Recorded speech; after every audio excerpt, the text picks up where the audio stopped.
Ndugu bring us the love of your life. Yes.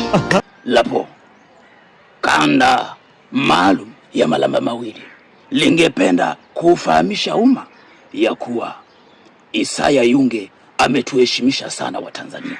Tunatembea kifua mbele. Ona pale amemchukua mtoto wa jirani yetu wa Kasongo, anaishi naye. Lakini sanjari na hilo, ningependa kufahamisha umma ya kuwa mficha uchi hazai, na mimi nimekuwa nikijificha kwa muda mrefu sana. Simaanishi kwamba nataka kuzaa, la hasha, lakini nataka niwaambie kwamba mimi mwenyewe jina langu kamili naitwa Jeshi la Po Yunge. Yaani mimi na Isaya Yunge ni sambamba, ni ulalo. Kwa hata hivyo nasikia mke wake Isaya ana mdogo wake.